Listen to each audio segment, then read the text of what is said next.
ഇന്ത്യയ്ക്ക് മേൽ 50% തീരുവ ഏർപ്പെടുത്താനുള്ള അമേരിക്കയുടെ നീക്കത്തിന് തിരിച്ചടി നൽകാനൊരുങ്ങി ഇന്ത്യ. അലൂമിനിയം, സ്റ്റീൽ, തുണിത്തരങ്ങൾ തുടങ്ങിയവയ്ക്ക് ഇന്ത്യയും പകരം തീരുവ ഈടാക്കിയേക്കും. അതിനിടെ ട്രംപിനെതിരെ പരോക്ഷ വിമർശനവുമായി പ്രതിരോധ മന്ത്രി രാജ്നാഥ് സിംഗ് രംഗത്തെത്തി.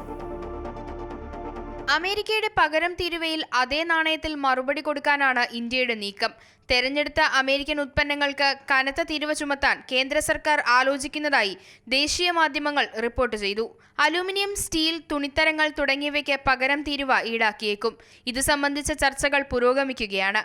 വിഷയം കേന്ദ്ര മന്ത്രിസഭയും ചർച്ച ചെയ്യും. അമേരിക്കയുടെ അധിക തീരുവ ഏതൊക്കെ മേഖലകളെ ബാധിക്കുമെന്ന വിലയിരുത്തലും കേന്ദ്ര സർക്കാർ നടത്തുന്നുണ്ട്. ഇത് ബാധിക്കുന്ന മേഖലകളെ സഹായിക്കാനായി പാക്കേജ് കൊണ്ടുവരാനുള്ള ശ്രമവും കേന്ദ്രം നടത്തുന്നുണ്ട്. നിലവിൽ ഇന്ത്യ അമേരിക്കയിലേക്ക് $86 ബില്യൺ കയറ്റുമതി നടത്തുന്നുണ്ട്.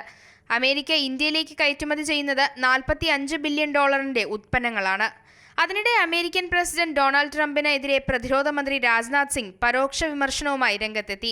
ഇന്ത്യയുടെ പുരോഗതി ചിലർക്ക് ദഹിക്കുന്നില്ലെന്നും ഇന്ത്യ വൻശക്തിയാകുന്നതിനെ ആർക്കും തടയാനാവില്ലെന്നും അദ്ദേഹം പറഞ്ഞു. भारत जितनी तेजी के साथ आगे बढ़ रहा है, मैं पूरे विश्वास के साथ कहता हूं कि भारत को अब दुनिया की कोई ताकत विश्व की एक बड़ी शक्ति बनने से रोक नहीं सकती है।